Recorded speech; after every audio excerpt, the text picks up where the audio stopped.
Good morning everyone. So ngayon, maaga pa dito sa may Tres Terraces, Condo, Lagro, Fairview, Manila, Philippines. And ang time ngayon ay magpa 5 ng umaga. And bumili lang ako ng toothpaste kasi walang toothpaste sa condo.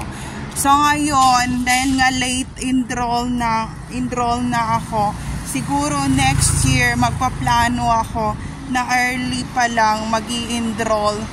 So, ngayon, ang aking gagawin ngayon na plano, siguro pupuntahan ko ang UST at saka ng FEU sa may Quiapo kung mayroon silang, kung kailan ang next year na enrollment or kung mayroon pang slot ngayon talaga bago mag-final class next week. So ayun, so ito yung view dito.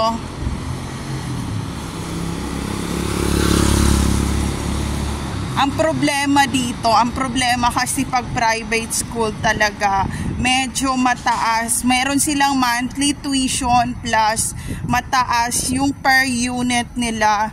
But tingnan natin kung magkano yung rating na rating na naman doon sa mga ano na yon sa, oh my god, nakalimutan ko na naman, per semester, ganyan, and middle semester and third semester. So yon, titingnan ko and we will see what happen next. But next year I will go to university early from the time the final due of the enrollment. So ayun, kaya natin yan because I'm a targeted individual with a voice to scale, and also all these people like gang stalking me, following me everywhere. Nasusundan nila ako because of those voice to scale. Hindi pa ako step from the door, sa bahay talaga, hindi pa ako nakalabas. Nasa labas na sila, mas mabilis silang gumalaw kesa sa akin. So ayun, did I know these people before? Yes. These people following me since I was elementary, high school, and college.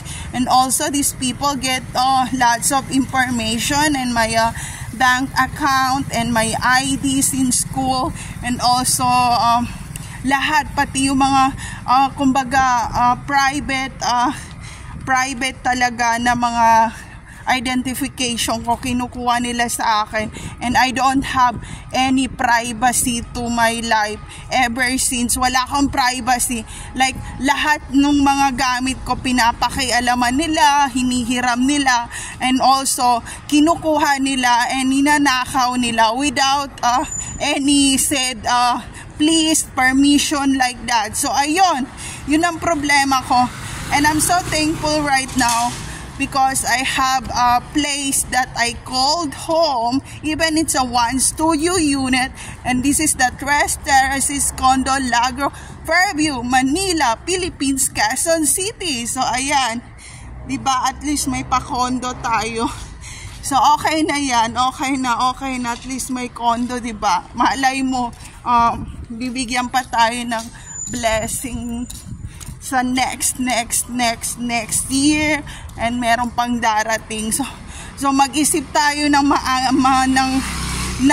maganda at makakabuti sa kapwa natin, at huwag natin sirain kung ano man ang nasimulan ng kung sino mang tao na nakaposisyon ngayon. So ayun, be organized and don't make gang stalking organized to all those top 1 people here in the Philippines. So ayun lang, there's no safe place to all targeted individual out there. Take care always everyone.